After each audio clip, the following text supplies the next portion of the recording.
नमस्कार, ANB news देख रहे हैं यहाँ पर मैं हूं आपके साथ मुस्कान। सबसे पहले एएनबी न्यूज की ओर से आप सभी दर्शकों को दीपावली की हार्दिक शुभकामनाएं। तो राजधानी लाइव का आगाज करते हैं, जिसमें सबसे पहले बात राजधानी दिल्ली की करेंगे, जहां पर केंद्र सरकार ने दिवाली के मौके पर देश के लोगों को बड़ा तोहफा दिया है। सरकार ने पेट्रोल और डीजल पर एक्साइज ड्यूटी घटाने का ऐलान किया है। पेट्रोल पर प्रति लीटर 5 रुपए और डीजल पर प्रति लीटर 10 रुपए की राहत दी गई है। नई दरें आज से लागू हो जाएंगी। सरकारी सूत्रों के मुताबिक पेट्रोल और डीजल पर एक्साइज ड्यूटी के मुकाबले दोगुनी कमी की गई है। इसका फायदा आने वाली रबी सीजन में किसानों को होगा। सरकार ने इसके साथ ही राज्य सरकारों से पेट्रोल और डीजल पर वैट में कमी करने की भी अपील की है, ताकि आम जनता को इसका फायदा मिल सके। दरअसल पेट्रोल और डीजल की दरों में लगातार बढ़ोतरी होती जा रही है।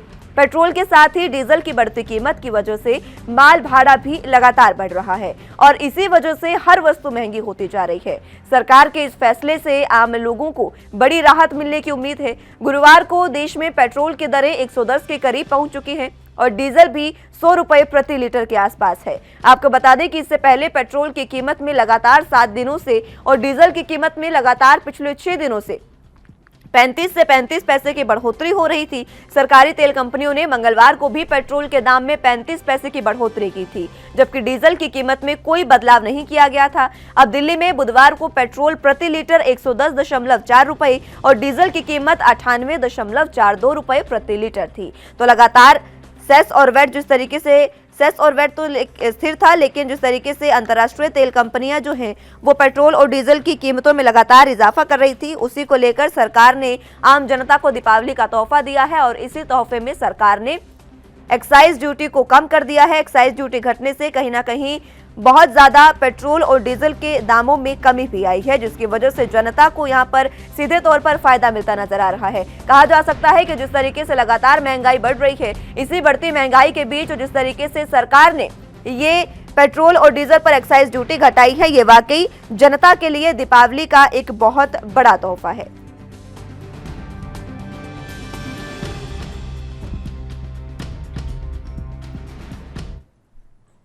तो इसी पर ज्यादा जानकारी के लिए दिल्ली से संवाददाता राजीव तिवारी हमारे साथ जुड़े हुए हैं। राजीव, सबसे पहले आपको दीपावली की बहुत बहुत शुभकामनाएं और उसके साथ मैं आपसे जानना चाहूंगी कि जिस तरीके से पेट्रोल और डीजल की कीमतों में अब कमी हुई है, जनता इसको किस तरीके से देख रही है, क्योंकि ये वाकई बहुत ही अच्छी बात है जो एक्साइज ड्यूटी को घटाया है। महंगाई इससे बहुत ज्यादा कम हो सकती है। देखिए, बिल्कुल सही कहा आपने, मगर हम पहले अपने दर्शकों को दिवाली की शुभकामनाएं देंगे, ताकि एएनबी की तरफ से सभी दर्शकों को एएनबी की तरफ से दिवाली की हार्दिक शुभकामनाएं। फिर बात करते हैं जिस तरीके से पेट्रोल और डीजल को लेकर जिस तरीके से महंगाई बढ़ रही थी और कहीं ना कहीं दिक्कतें आ रही थी, जनता जो थी वो कहीं ना कहीं परेशान होती नजर आ रही थी। लगातार लगभग कह सकते हैं 60 दिनों से लगभग पेट्रोल पे जो था वो प्राइस बढ़ता चला जा रहा था, 30 पैसे 35 पैसे लगातार कहीं ना कहीं महंगाई का जो असर था वो जनता की जेब पर और रसोई पर पड़ता हुआ नजर आ रहा था। मगर यहाँ पर बात करें जिस तरीके से अब केंद्र सरकार के द्वारा जो कह सकते हैं एक्साइज ड्यूटी जो है वो घटा दी गई है, वो उसमें कहीं ना कहीं राहत दी गई है। पेट्रोल पर लगभग 5 रुपए की कह सकते हैं कटौती की गई है और कहीं ना कहीं डीजल की बात करें तो डीजल पे 10 रुपए की कटौती की गई है। तो कहीं ना कहीं उससे कहीं ना कहीं अर्थव्यवस्था पर काफी फर्क पड़ेगा और कहीं ना कहीं जनता की जो आर्थिक हालत थी उसमें कहीं ना कहीं सुधार आता नजर आएगा। क्योंकि जिस तरीके से किसानों के लिए भी कहा गया कि रबी फसल जब आएगी तो यानी कि आने वाले समय के अंदर जिस तरीके से फसलें आएंगी तो उसके अंदर कहीं ना कहीं इस राहत से कहीं ना कहीं किसानों को भी फायदा मिलेगा। मगर जिस तरीके से केंद्र सरकार ने राज्य सरकारों से भी अपील की है और कहीं ना कहीं गोवा की जो सरकार है यानी कि भाजपा की जो सरकार है, ये भी जानकारी मिल रही है कि गोवा सरकार ने भी कहीं ना कहीं अपना जो वैट है वो भी कम कर दिया गया है। मगर जिस तरीके से बात करें और राज्यों की, तो और राज्यों की तरफ से भी कहीं ना कहीं इसकी आसार नजर आ रहे हैं कि वो भी अपना वैट कम कर सकते हैं, क्योंकि केंद्र सरकार ने जिस तरीके से एक्साइज ड्यूटी पे कमी की है तो कहीं ना कहीं उससे साफ जाहिर है कहीं ना कहीं लोगों को राहत जरूर मिली है। और खासतौर पर दिवाली के मद्देनजर रखते हुए जिस तरीके से रोजमर्रा की जो चीजें थी या फिर क्या दिवाली पर जो खरीदारी की जाती है उसमें कहीं ना कहीं बढ़ोतरी देखने को मिल रही थी, लोगों की कहीं ना कहीं खरीदारी के अंदर कमी आ रही थी। तो कहीं ना कहीं इस जो बजट की गई है उससे कहीं ना कहीं लोगों को फायदा होगा और राज्य सरकारें अगर वैट पे कम करती हैं तो कहीं ना कहीं और ज्यादा जनता को फायदा होता हुआ नजर आएगा। जी बिल्कुल, दिवाली का त्योहार है और दिवाली पर जिस तरीके से सरकार ने जनता को ये बहुत बड़ा गिफ्ट दिया है, ये वाकई सराहनीय भी है और कहीं ना कहीं देखिए इसको चुनावों से भी जोड़कर देखा जा सकता है। दिवाली का तोहफा तो है, लेकिन कहीं ना कहीं आगामी जो चुनाव नजदीक आ रहे हैं 5 राज्यों में और 2 केंद्र शासित प्रदेशों में, वहां पर कहीं ना कहीं सियासत साधने का भी इसको प्रयास कहा जा सकता है।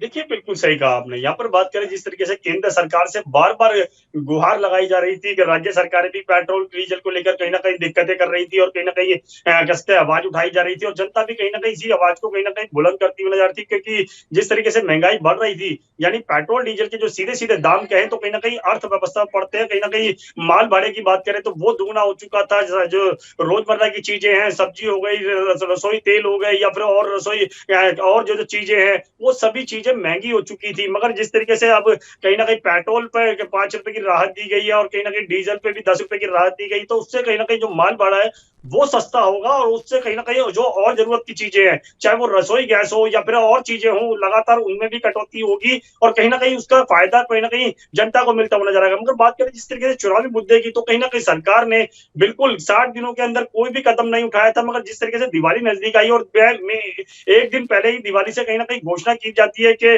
दिवाली पर राहत दी जा रही है, एक्साइज़ ड्यूटी कम किया जा रहा है और राज्य सरकारों से भी हुँ। अपील की जाती है कि वो अपना वैट कम करें ताकि लोगों को और राहत मिल सके। मगर 8 दिनों से अभी तक कोई राहत नहीं मिल रही हुँ, थी और कहीं न ठीक कहीं है। इसको विपक्ष जो है वो कहीं न कहीं चुनावी मुद्दे से ही जोड़ता हुआ देखता नज़र हुँ, आएगा। जी। ठीक है राजीव, आप बने रहिए हमारे साथ, जानकारी आपसे लेते रहेंगे, लेकिन फिलहाल वक्त एक छोटे से ब्रेक का है, फ़ौरन हाज़िर होंगे।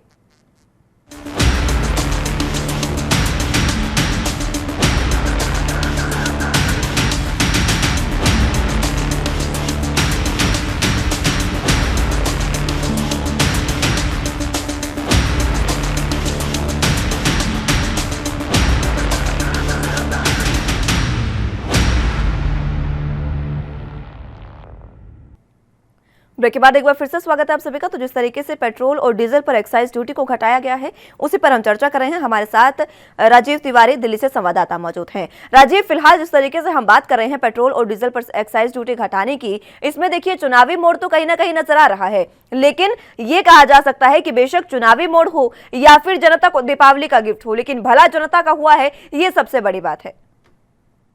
देखिए, बिल्कुल सही कहा आपने। यहाँ पर बात करें जिस तरीके से लगातार कहीं न कहीं पेट्रोल, डीज़ल के दाम बढ़ रहे थे, उससे ज़रूरत की जो चीज़ें थी, वो सभी महँगी हो चुकी थी। मगर कहीं न कहीं सरकार की बात करें तो सरकार इसके लिए कोई नहीं कदम नहीं उठा पा रही थी। विपक्ष जो था वो लगातार केंद्र सरकार के ऊपर हमलावर था। मगर यहाँ जनता की बात करें तो जनता बिल्कुल कहीं न कहीं उम्मीद कर रही थी कि सरकारें उनके लिए कुछ कदम उठाएँ। मगर जिस तरीके से अब दिवाली के मद्देनज़र रखते कहें या फिर कहें 5 राज्यों के चुनाव है और दिल्ली के अंदर भी निगम के चुनाव है, तो कहीं न कहीं केंद्र सरकार ने अच्छा कदम उठाया, मगर उससे कहीं न कहीं जनता को ज़रूर फ़ायदा हुआ है। मगर ये फ़ायदा भी कुछ दिनों के बाद ही देखने को मिलेगा क्योंकि जिस तरीके से मेन दिवाली वाले दिन इस तरीके की कह सकते हैं एक्साइज़ ड्यूटी घटाई जाती है, कहीं न कहीं उसके अंदर राहत दी गई है, तो कहीं न कहीं उसका असर जो है वो मार्केट में 1-2 दिनों के बाद ही देखने को मिलेगा। मगर जनता जो है, वो कहीं न कहीं इसी चीज़ की उम्मीद कर रही थी और कहीं न कहीं जनता को फ़ायदा भी हुआ है।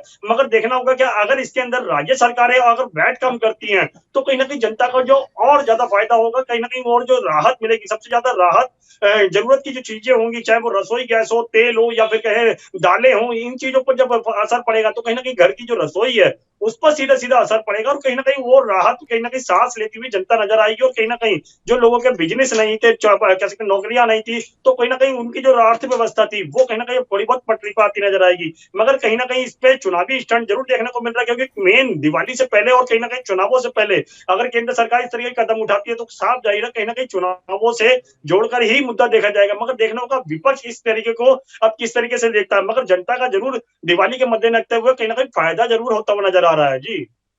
दिवाली के लिए जनता को तो फायदा है ही, लेकिन जनता इसको किस तरीके से ले रही है? क्योंकि देखिए सिर्फ जनता के लिए ही नहीं, आम जनता के लिए तो फायदे की बात है।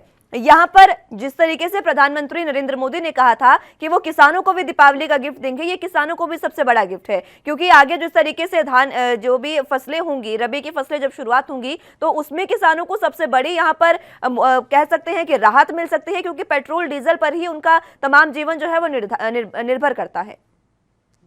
देखिए, बिल्कुल सही कहा आपने। यहाँ पर बात करें आम जनता की या फिर किसानों की, क्योंकि जिस तरीके से केंद्र सरकार ने कहा है कि रबी फसल यानी कि आने वाली जो फसलें होंगी, उसके अंदर कहीं न कहीं किसानों को फ़ायदा मिलेगा क्योंकि डीज़ल से ही सबसे ज़्यादा ट्रैक्टर चलते हैं और उसी के द्वारा जो खेती-बाड़ी की जाती है। मगर जिस तरीके से लगातार जनता की तरफ से भी कहीं न कहीं जनता भी यही उम्मीद कर रही थी। मगर देखना होगा किसानों को कितना आने वाले दिनों के अंदर फ़ायदा होता है क्योंकि लगातार पेट्रोल, डीज़ल के दाम जो बढ़े थे, उससे कहीं न कहीं किसानों के ऊपर भी फ़र्क पड़ा था। मगर जिस तरीके से डीज़ल के दाम कम हुए हैं, उससे आने वाले दिनों के अंदर जरूर किसानों को फायदा होता नजर आएगा। मगर अभी की बात करें तो लगभग कह सकते हैं 2 4 दिनों के अंदर इसका असर देखने को मिलेगा और कहीं ना कहीं जनता भी इससे संतुष्ट होती नजर आएगी। मगर जनता भी यही चाह रही थी कि केंद्र सरकार या फिर राज्य सरकारें कुछ महंगाई कम करे ताकि उनकी जो अर्थव्यवस्था है वो पटरी पर आए। मगर जिस तरीके से अब वो कह सकते हैं महंगाई कम हुई है और पेट्रोल डीजल पे दाम कम हुए तो कहीं ना कहीं और जो चीजों पर भी असर पड़ेगा। अगर राज्य सरकारें इसके अंदर कह सकते हैं वैट कम कर देती है तो उसका असर और राज्य ज्यादा देखने को सरकारों का क्या मिलेगा। रुख है इस जी पर राजीव? क्या राज्य सरकारें इसको मान रही हैं? क्या वो भी अब सेस और वैट घटा सकती हैं?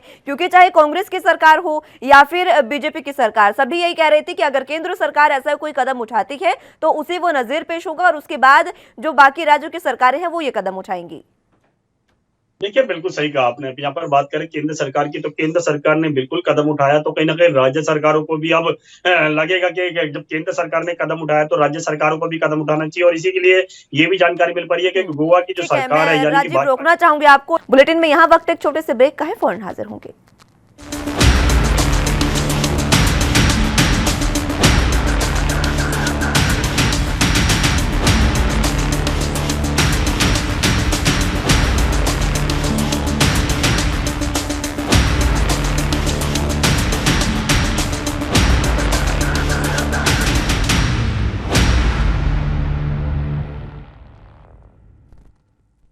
ब्रेक के बाद एक बार फिर से स्वागत है आप सभी का। तो चलिए अब खबरों में आगे बढ़ते हैं।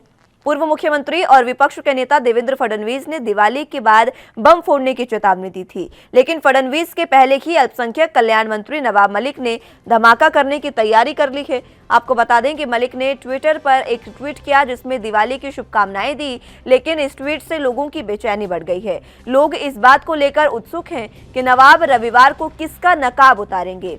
दरअसल क्रूज ड्रग्स पार्टी में अभिनेता शाहरुख खान के बेटे आर्यन खान की गिरफ्तारी के बाद से ही नवाब मलिक हर रोज नए खुलासे करते नजर आ रहे हैं। पिछले दिनों नवाब ने पूर्व मुख्यमंत्री देवेंद्र फडणवीस की पत्नी अमृता फडणवीस के साथ एक व्यक्ति का फोटो ट्वीट कर आरोप लगाया था कि बीजेपी ड्रग्स कारोबारियों को संरक्षण दे रही है, जिससे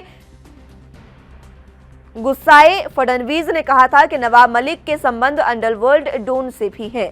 नवाब ने फुलझड़ी जलाई है, दिवाली बाद हम बम फोड़ेंगे। हालांकि देवेंद्र की चेतावनी के बाद नवाब ने चुनौती देते हुए कई तरह के आरोप लगाए हैं। दरअसल राज्य के कैबिनेट मंत्री और राष्ट्रीय प्रवक्ता नवाब मलिक ने बुधवार को सुबह एक ट्वीट करके सस्पेंस पैदा कर दिया है। उन्होंने कहा कि शुभ दीपावली, आप सभी के लिए दीपावली मंगलमय हो। होटल ललित में अनेक रहस्य छिपे हुए हैं, रविवार को मिलते हैं। मलिक ने एक और ट्वीट किया जिसमें उन्होंने कहा कि बात निकलेगी तो फिर दूर तलक जाएगी, लोग बेवजह उदासी का सबब पूछेंगे।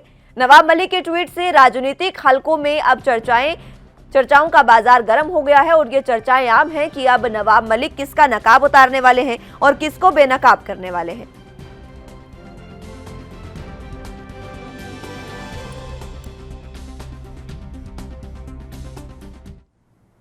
बुलेटिन में यहां वक्त एक छोटे से ब्रेक का है, फौरन हाजिर होंगे।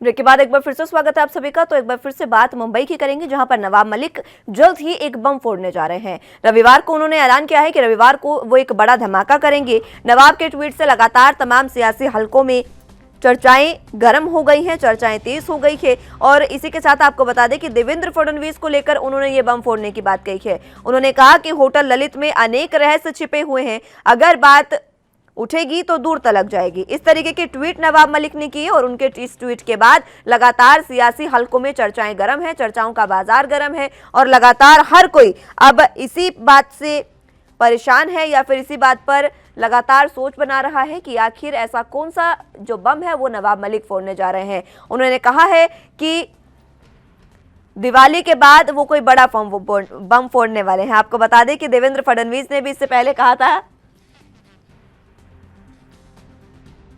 कि वो दिवाली के बाद एक बड़ा बम फोड़ेंगे।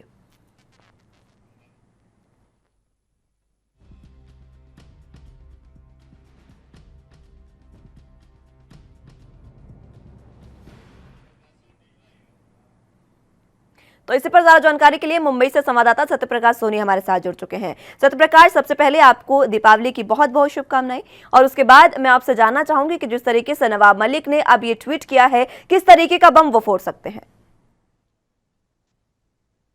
जी मुस्कान जी, देखिए बिल्कुल लगातार ड्रग्स मामले में जिस तरह से नवाब मलिक लगातार समीर वानखेड़े को लेकर आक्रामक थे, इसका आंच जो है अब कहीं न कहीं महाराष्ट्र के पूर्व मुख्यमंत्री देवेंद्र फडणवीस तक पहुंच चुकी है। ऐसे में देवेंद्र फडणवीस ने सीधे तौर पर पलटवार करते हुए कहा था कि रविवार को जो है एक बड़ा बम फोड़ने वाले हैं नवाब मलिक को लेकर। लेकिन इसके पहले ही नवाब मलिक ने एक ट्वीट कर यह जानकारी दे दी कि आप बम मत फोड़ो, उसके पहले वह बड़ा बम की तैयारी कर ली है। जैसे में उन्होंने सीधे तौर पर कहा है कि होटल ललित में क्या राज छिपा है, इसकी पिक्चर अभी बाकी है, इसका खुलासा रविवार को करेंगे। तो जाहिर तौर पर यह बड़ी बात है, और जिस तरह से नवाब मलिक ने एक के बाद एक बड़े अहम खुलासे किए हैं, ऐसे में सभी का जवाब जो है कहीं न कहीं एनसीबी दी है, या फिर समीर वानखेड़े से जुड़े हुए तमाम लोगों ने दिया है, या फिर महाराष्ट्र के पूर्व मुख्यमंत्री देवेंद्र फडणवीस ने देते। जाहिर तौर पर यह अब आर पार की लड़ाई हो रही है। ऐसे में आरोपों प्रत्यारोपों का दौर जो है कहीं न कहीं तेजी से चल रहा है।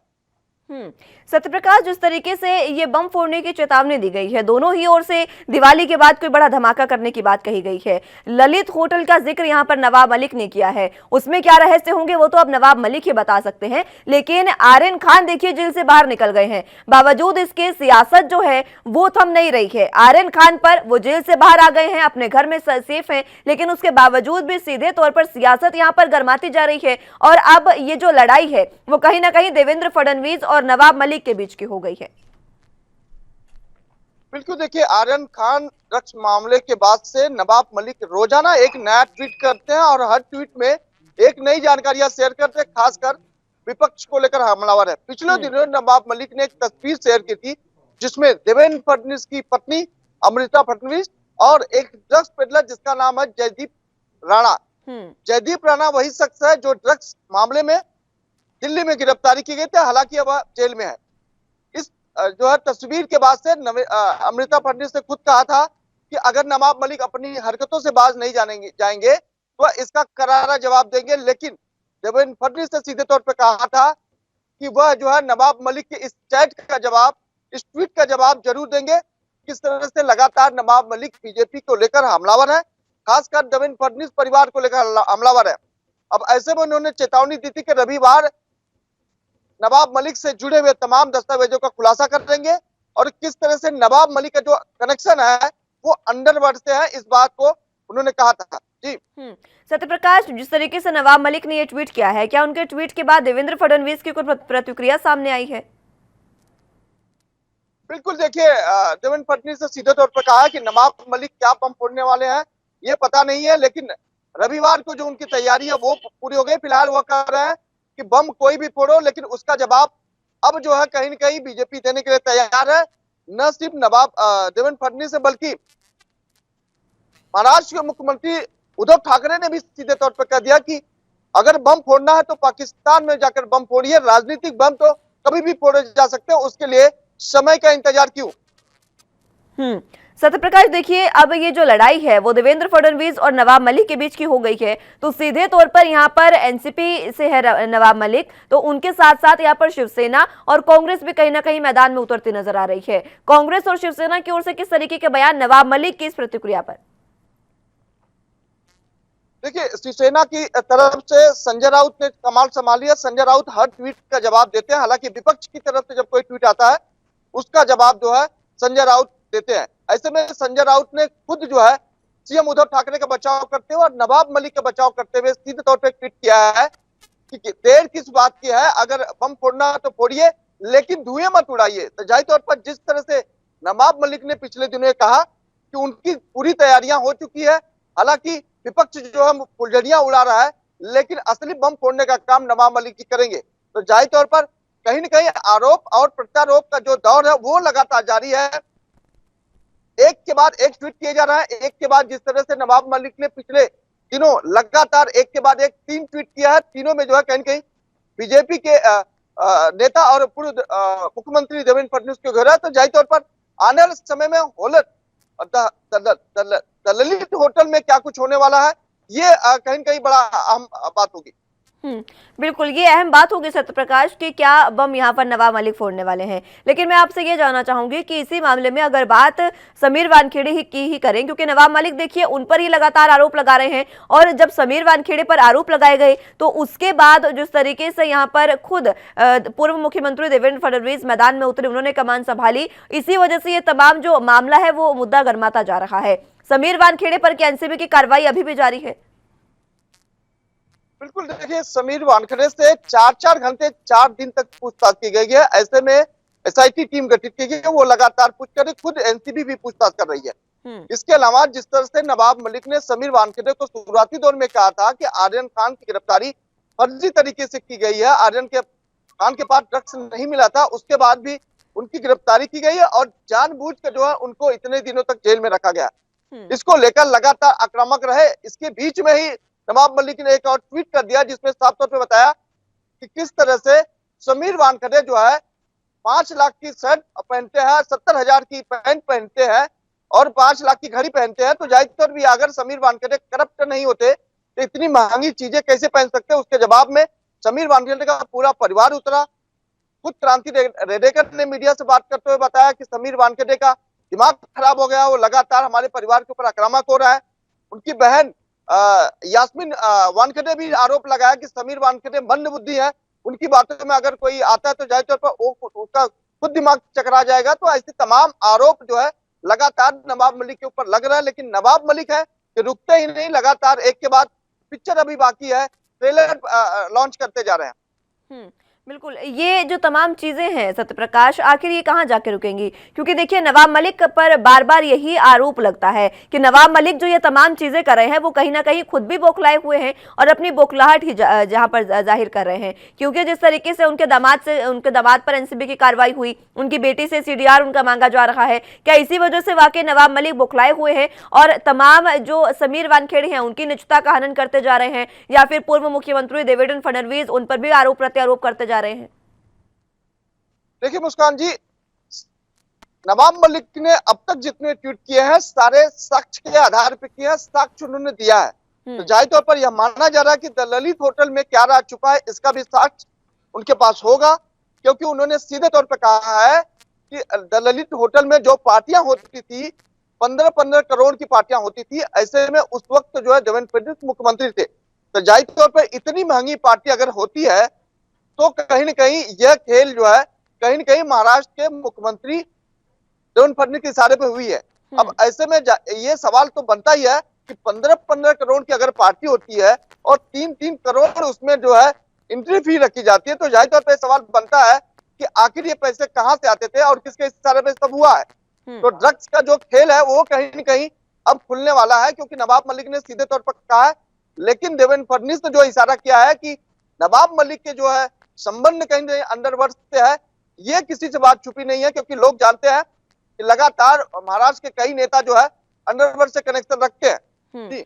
ठीक है सत्य प्रकाश, बहुत शुक्रिया हमारे साथ जुड़ने के लिए और तमाम जानकारी के लिए। तो आपने सुना जिस तरीके से नवाब मलिक जो है वो लगातार आरोप प्रत्यारोप करते जा रहे हैं, और अब देखना होगा कि कौन सा बम वो फोड़ने वाले हैं और कौन सा धमाका करने वाले हैं। तो अगली खबर की रुख कर लेते हैं जो पंजाब से है, जहां पर कैप्टन अमरिंदर सिंह की नई पार्टी को लेकर कांग्रेसियों ने कैप्टन पर हमले करने की शुरुआत कर दी है। खेल मंत्री परगट सिंह ने जहां उनकी पार्टी पंजाब लोक कांग्रेस को ना तो पंजाबियों के लिए और ना ही लोगों के लिए बताया है, तो वहीं कांग्रेसी नेता सुखपाल खैरा ने कैप्टन अमरिंदर सिंह के पाकिस्तान से ड्रोन भेजे जाने पर तर्क वाले सवाल पर उस पर सवाल उठाए हैं और ऐसा दावा किया है कि ये जो तमाम दावे हैं वो सिर्फ और सिर्फ साजिश है। कांग्रेसी क्या कैप्टन को इसलिए ज्यादा घेर रहे हैं ताकि कैप्टन कांग्रेस को कोई बड़ा नुकसान पहुंचाने आए हैं, क्योंकि जिस तरीके से लगातार कैप्टन खुद अब नई पार्टी का ऐलान कर चुके हैं, तो इसमें सीधे तौर पर कांग्रेस कहीं ना कहीं पंजाब में कमजोर पड़ सकती है।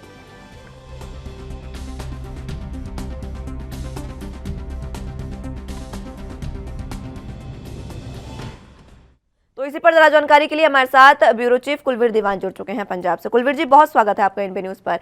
सबसे पहले दीपावली की आपको हार्दिक शुभकामनाएं, और उसके बाद मैं आपसे जानना चाहूंगी कि देखिए जिस तरीके से लगातार आरोप प्रत्यारोप हो रहे हैं लगातार हर मामले में। पंजाब में कांग्रेस तो पिछड़ी ही है कहीं ना कहीं। हालांकि अब सीएम चरणजीत सिंह चन्नी लगातार काम कर रहे हैं, लेकिन अब उन्होंने कैप्टन पर एक बार फिर से आरोप प्रत्यारोप का दौर शुरू कर दिया है, क्योंकि उनका साफ तौर पर उनको ये लग रहा है कि अगर कैप्टन ने पार्टी बनाई है तो अब कहीं ना कहीं कांग्रेस कमजोर हो सकती है। बिल्कुल, बहुत बहुत शुक्रिया। पहले तो आपको भी दिवाली की शुभकामनाएं और हमारे सभी दर्शकों को भी दिवाली की शुभकामनाएं। लेकिन कांग्रेस के लिए ये दिवाली चिंता वाली है, क्योंकि कांग्रेस जो है वो एक ऐसे बड़े नेता को खो चुकी है जो अब उसकी चिंता बना हुआ है कि वो नेता कांग्रेस को नुकसान कर सकता है। और इसीलिए ये जो हमले कैप्टन अमरिंदर सिंह पर हो रहे हैं, ये एक रणनीति के तहत हो रहे हैं। उनको घेरा जा रहा है ताकि एक संभावित नुकसान जो कांग्रेस देख रही है आने वाले दिनों में, उसको रोका जा सके। आपने देखा होगा कि कैप्टन अमरिंदर सिंह ने अपनी जो रणनीति है वो शुरू कर दी है। उन्होंने एक एक विधायक का जो उनके कार्यकाल में उसके जिस कांग्रेसी विधायक के हलके में विकास कार्य हुए हैं, उनका पूरा ब्यौरा उन्होंने विभागों सहित देते हुए उन विधायकों से सवाल करना शुरू कर दिया है। सोशल मीडिया पर वो इस तरह के सवाल जो है वो कर रहे हैं। कई विधायकों को उन्होंने पूछा है, अभी तक हर रोज एक विधायक को पूछ रहे हैं कि आपके हलके में मेरे रहते हुए मेरे 4.5 साल के कार्यकाल में इतना पैसा इन विभागों पर दिया गया खर्च करने के लिए। या तो आप ये बताइए कि वो पैसा खर्च नहीं हुआ, या फिर ये बताइए, ये कहिए कि पैसा आया, खर्च हुआ, और झूठ बोलना जो लोगों को गुमराह करना है उसको बंद कीजिए, क्योंकि आप लोग ये कह रहे हैं कि कैप्टन के कार्यकाल में विकास नहीं हुआ। यानी आगे कुआं पीछे खाई वाली बात कर दी है कैप्टन अमरिंदर सिंह ने इन विधायकों से सवाल पूछ के कि यदि वो हाँ करते हैं तब भी जवाब नहीं बनता, और यदि ना करते हैं तब भी कोई तर्कसंगत जवाब नहीं बनता। तो इस तरह से उन्होंने एक एक विधायक को घेरने की रणनीति शुरू कर दी है। ठीक है कुलबीर जी, मैं लौटूंगी आपके पास एक बार फिर से। फिलहाल बुलेटिन में यहाँ वक्त एक छोटे से ब्रेक का है, फौरन हाजिर होंगे।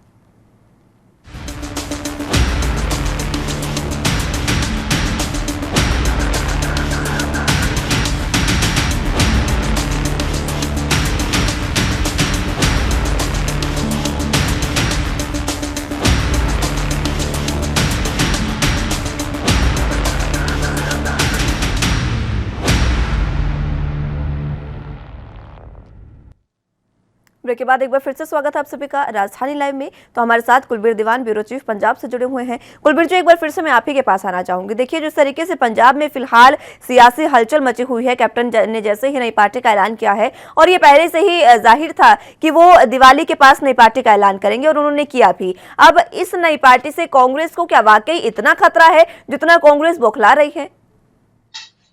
देखिए, बिल्कुल, यदि कांग्रेस के पिछले 2 दिनों के यदि हमलों की बात करें तो राजा वड़िंग जो है वो नवाज शरीफ और प्रधानमंत्री नरेंद्र मोदी की फोटो शेयर करते हैं, और वो कहीं ना कहीं कैप्टन को ये नसीहत देना चाहते हैं कि देखिए, आप नवजोत सिंह सिद्धू को पाकिस्तानी प्रेमी कहते हैं, और प्रधानमंत्री नरेंद्र मोदी जिसके साथ हाथ मिलाने जा रहे हैं भारतीय जनता पार्टी, उनके रिश्ते भी कहीं ना कहीं पाकिस्तानी नेताओं के साथ हैं। तो वो ये एक नसीहत देकर कैप्टन अमरिंदर सिंह को गलत साबित करने की कोशिश करते हैं, या फिर उनको आईना दिखाने की कोशिश करते हैं, या नसीहत देने की कोशिश कर रहे हैं। और दूसरी तरफ जो प्रगट सिंह हैं, खेल मंत्री, उन्होंने कहा है कि पंजाब लोक कांग्रेस अपने पार्टी का नाम रखा है, लेकिन ना तो ये पंजाबियों की पार्टी है और ना ही ये लोगों की पार्टी है। तो कहीं ना कहीं उन्होंने कहा है, उन्होंने एक इशारा भी किया है कि आप कांग्रेस का नाम यूज कर रहे हैं, उसका फायदा लेना चाहते हैं। और जो सुखपाल खैरा है, जिनको कैप्टन ने ही कांग्रेस में शामिल करवाया था, आपको याद होगा, क्योंकि आम आदमी पार्टी से वो जीते थे, लेकिन तमाम रास्ते जो है राजनीतिक उनको बंद होते हुए नजर आ रहे थे। उसके बाद वो कैप्टन अमरिंदर सिंह के पास गई, तब जाकर उनकी कांग्रेस में वापसी हुई। उन्होंने भी कैप्टन के खिलाफ मोर्चा खोला हुआ है, और उन्होंने सबसे बड़ा सवाल उनके उन दावों पर उठाया जो कैप्टन अमरिंदर सिंह पिछले काफी दिनों से कर रहे हैं कि पाकिस्तान से देखिए पंजाब को खतरा है, भारत को खतरा है, क्योंकि ड्रोन जो है वो लगातार पंजाब में पाकिस्तान की तरफ से आ रहे हैं। और हाल ही में केंद्र सरकार ने जो बीएसएफ का दायरा बढ़ाया है पंजाब में भी, तो वहां पर भी कैप्टन अमरिंदर सिंह जो है वो केंद्र सरकार के साथ खड़े हुए नजर आए। उस फैसले का उन्होंने स्वागत किया, समर्थन किया और ये तर्क दिया कि पहले जो ड्रोन थे वो सीमा के बिल्कुल नजदीक गिराए जाते थे पाकिस्तान द्वारा, लेकिन अब वो काफी ज्यादा सीमा लांघ चुके हैं। करीब 31 किलोमीटर का उन्होंने बताया था कि 31 किलोमीटर तक जो ड्रोन है वो गिराए जा रहे हैं। तो ऐसे में बीएसएफ का जो दायरा बढ़ाया गया हो तर्कसंगत है, वो सही है।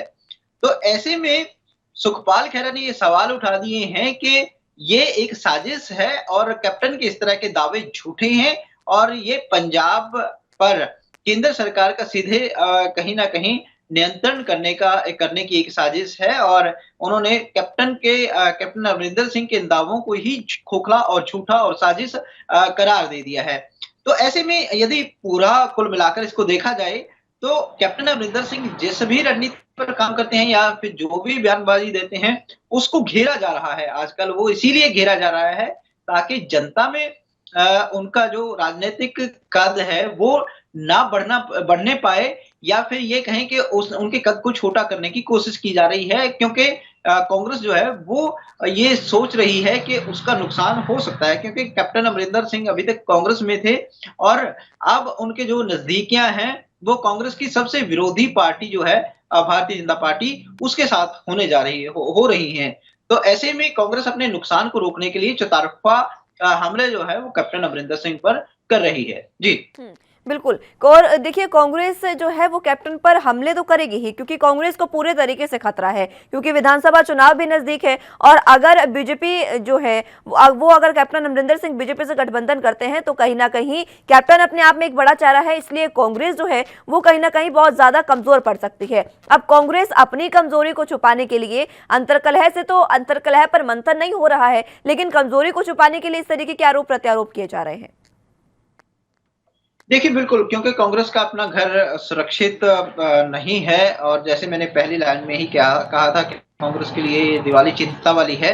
और आपने चिंता देखी भी होगी, बेचैनी जो है वो देखी भी होगी। पंजाब कांग्रेस से लेकर दिल्ली आला कमान तक कहीं ना कहीं छटपटा रहे हैं कि जो एकजुटता है वो बनाकर रखी जाए, क्योंकि कैप्टन अमरिंदर सिंह जैसे ही पार्टी बनाने का ऐलान करते हैं तो हलचल तेज हो जाती है कि अपने जो लोग हैं उनको एकजुट रखा जाए। दिल्ली बुलाया जाता है चरणजीत सिंह चन्नी को, जो प्रभारी हैं हरीश चौधरी, वो लगभग पंजाब में डटे हुए हैं। यहाँ पर लगातार वो पार्टी के नेताओं से हर रोज कहीं ना कहीं संपर्क करके एकजुटता का पाठ पढ़ा रहे हैं। लेकिन देखना यही होगा कि आखिर कैप्टन अमरिंदर सिंह, क्योंकि कांग्रेस में रहे हैं काफी दिन और लीड किया है उन्होंने पंजाब में कांग्रेस को, और कहीं ना कहीं ये कहें कि कांग्रेस को स्थापित करने में भी उनकी एक अहम भूमिका पंजाब में रही है।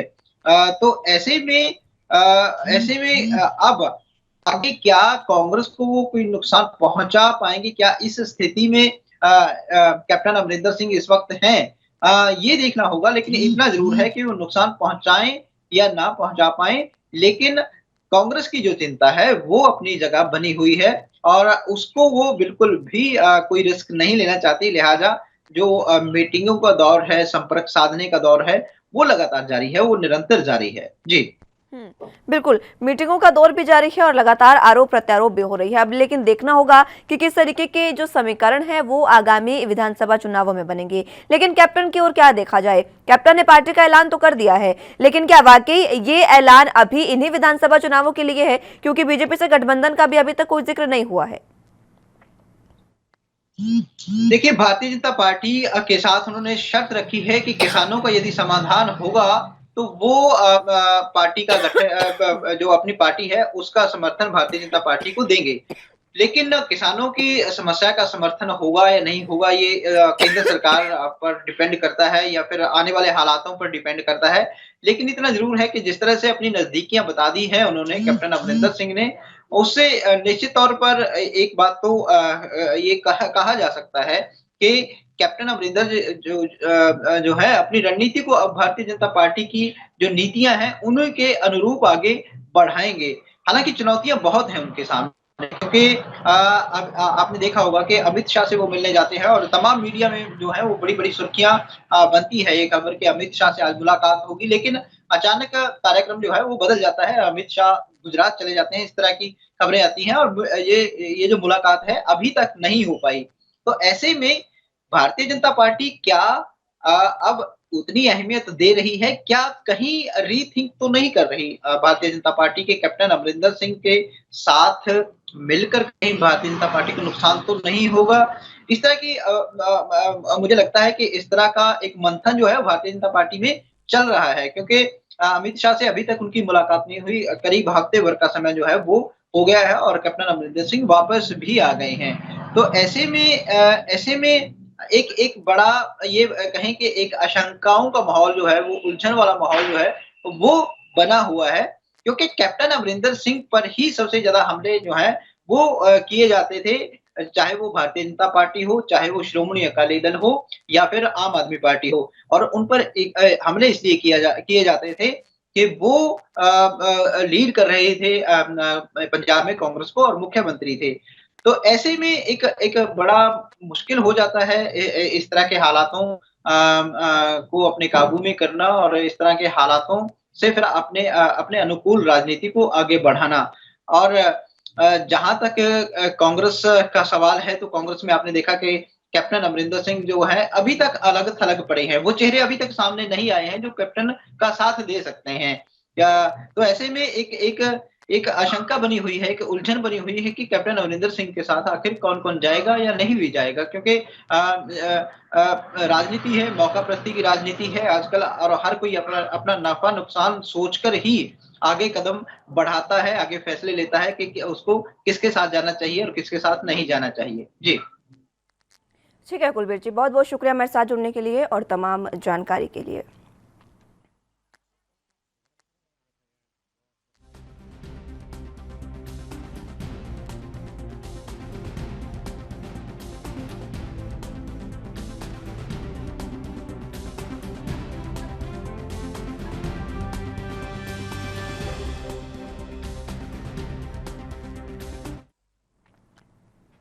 बुलेटिन में यहाँ वक्त एक छोटे से ब्रेक का है, फौरन हाजिर होंगे।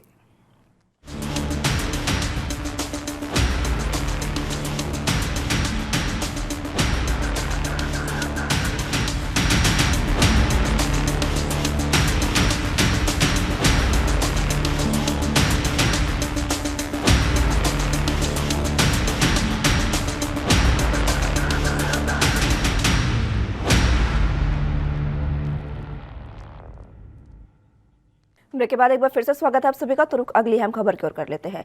मध्य प्रदेश में अब पत्थरबाजी, धरना प्रदर्शन और आंदोलनों के दौरान निजी और शासकीय संपत्ति को नुकसान पहुंचाने वालों को बख्शा नहीं जाएगा।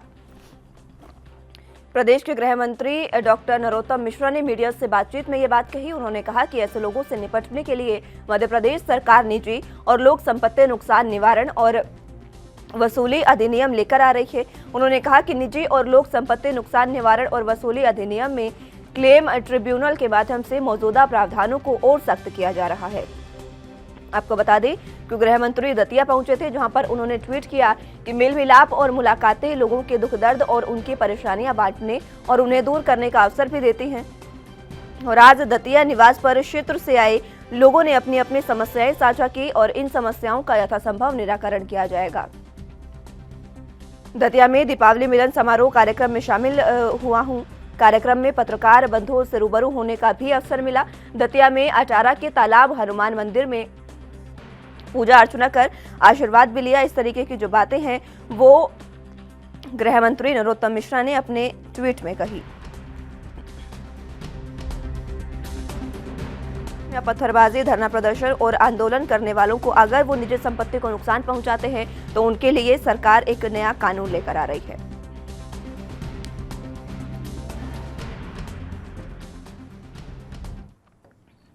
इसी खबर पर मध्य प्रदेश से संवाददाता विजय तिवारी हमारे साथ लाइव जुड़ चुके हैं। विजय, सबसे पहले आपको दीपावली की बहुत बहुत शुभकामनाएं और उसके बाद मैं आपसे जानना चाहूंगी कि जिस तरीके से ये नया कानून लेकर आया जा रहा है, ये नया कानून क्या है और किस तरीके से ये काम करेगा?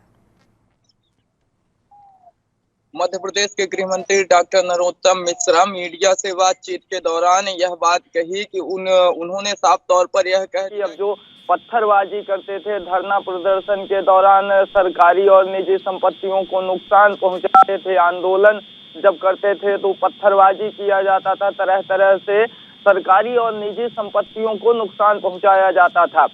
लेकिन अब जो नुकसान पहुंचाएगा उसे मध्य प्रदेश सरकार किसी भी तरीके से नहीं बख्शेगी, क्योंकि मध्य प्रदेश सरकार वसूली अधिनियम ला रही है और इस कानून के तहत जो भी धरना प्रदर्शन होगा, जो भी आंदोलन होगा और इस दौरान जो भी सरकारी एवं निजी संपत्तियों को नुकसान पहुंचाएगा उसी से वसूली की जाएगी। मध्य प्रदेश के गृह मंत्री डॉक्टर नरोत्तम मिश्रा के द्वारा यह साफ कर दिया गया है कि वसूली अधिनियम के तहत जितने भी ये गैर असामाजिक तत्व हैं और जो भी आंदोलन के दौरान, धरना प्रदर्शन के दौरान सरकारी एवं निजी संपत्तियों को नुकसान पहुंचाते हैं उनसे वसूली की जाएगी और मध्य प्रदेश सरकार अब ये नियम लागू करने जा रही है। उनके द्वारा साफ तौर पर बोला गया है कि वसूली अधिनियम के माध्यम से और भी मजबूत किया जा रहा है कानून को और ऐसे व्यक्तियों पर सख्त से सख्त कार्यवाही भी की जाएगी। जी विजय, इस पूरे कानून को लेकर जनता इस पर क्या रुख अपना दिखा रही है? अगर जनता की बात की जाए तो कहीं ना कहीं जब धरना प्रदर्शन होता है और आंदोलन होता है, इस दौरान जो भी पत्थरबाजी करते हैं, इससे सबसे ज्यादा नुकसान प्राइवेट संपत्ति को होता है, इसके बाद सरकारी संपत्ति को होता है। उसमें कहीं ना कहीं जनता का भी नुकसान रहता है, क्योंकि जहां पर धरना प्रदर्शन हो रहा है या फिर जहां पर आंदोलन कर रहे हैं और वहां से जब दंगा भड़कता है तो वो कहीं ना कहीं पूरे एक शहर को, एक एरिया को नष्ट करते हुए जाते हैं और पूरा नुकसान जनता का होता है, उन आंदोलनकारियों का नहीं होता या फिर उन असामाजिक तत्वों का नहीं होता है जो कि नुकसान पहुंचाते हैं, जिस पर मध्य प्रदेश सरकार के द्वारा अब ये फैसला लिया गया है। कहीं ना कहीं ये जनता के लिए हितकर साबित होगा। जी, जनता के लिए तो ये हितकर साबित होगा, लेकिन देखिए जिस तरीके से ये कानून है ये वाकई सराहनीय कहा जा सकता है, क्योंकि जब भी कोई प्रदर्शन होता है तो सरकारी संपत्ति को नुकसान सबसे ज्यादा पहुंचाया जाता है। बिल्कुल, सरकारी संपत्ति को नुकसान पहुंचाया जाता है। इसके बाद जो धरना प्रदर्शन या आंदोलन करने वाले लोग रहते हैं वह आसपास जब नुकसान पहुंचाने पर उतारू हो जाते हैं तो वह यह नहीं देखते कि यह संपत्ति सरकार की है या फिर प्राइवेट संपत्ति है। वह जिसे पाते हैं, जो भी संपत्ति पाते हैं उस पर नुकसान पहुंचाते हैं। गृह मंत्री के द्वारा जिस पर अब साफ तौर पर बोल दिया गया है कि ऐसे लोगों को किसी भी तरह से नहीं छोड़ा जाएगा और वसूली अधिनियम लागू किया जा रहा है मध्य प्रदेश में और वसूली उनसे पूरी तरह से की जाएगी।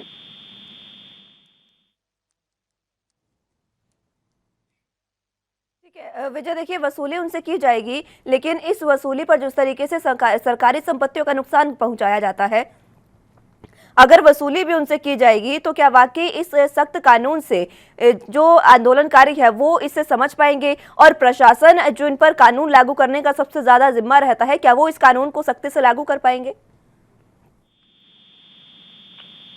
ये कहीं ना कहीं प्रश्न चिन्ह खड़ा होता है, क्योंकि अगर देखा जाए तो पूर्व में यूपी सरकार के द्वारा किया गया है वसूली, आंदोलनकारियों से किया गया है, जो पत्थरबाजी कर रहे थे उनसे किया गया है। उसी आधार पे अब मध्य प्रदेश सरकार भी लागू कर रही है और ये सरकार के लिए बेहद बड़ी चुनौती साबित होगी कि क्या ये कानून पर सख्ती के साथ मध्य प्रदेश शासन कार्य कर पाएगा या फिर नहीं। लगातार जिस तरीके से अगर देखा जाए धरना प्रदर्शन के दौरान, आंदोलन के दौरान जब आंदोलन उग्र हो जाता है तो आंदोलनकारी यह नहीं देखते हैं कि यह संपत्ति किसकी है। अगर वह जनता की भी संपत्ति रहती है तो तरह तरह से नुकसान पहुंचाया जाता है और सिर्फ उसमें जनता का होता है, जो कि ना तो आंदोलन में हिस्सा ली रहती है और ना तो कहीं पे, और इसमें सरकार को भी घाटा सहना पड़ता है, सरकारी संपत्तियों को भी नुकसान पहुंचाया जाता है। ये कहीं ना कहीं मध्य प्रदेश सरकार के लिए बहुत बड़ा प्रश्न चिन्ह लगता है कि क्या कानून ला देने से उस पर अमल कर पाएगी मध्य प्रदेश सरकार या फिर सिर्फ कानून ही बनकर रह जाएगा। कहीं न कहीं यह देखना होगा और इस पर मध्य प्रदेश सरकार कितनी सख्ती के साथ कार्य कर पाएगी या फिर नहीं कर पाएगी, सिर्फ एक कानून बनकर यह रह जाएगा। जी ठीक है विजय, बहुत शुक्रिया हमारे साथ जुड़ने के लिए और तमाम जानकारी के लिए। तो फिलहाल के लिए राजधानी लाइव में मेरे साथ बस इतना ही। आप जुड़े रहिए एएनबी न्यूज के साथ। नमस्कार।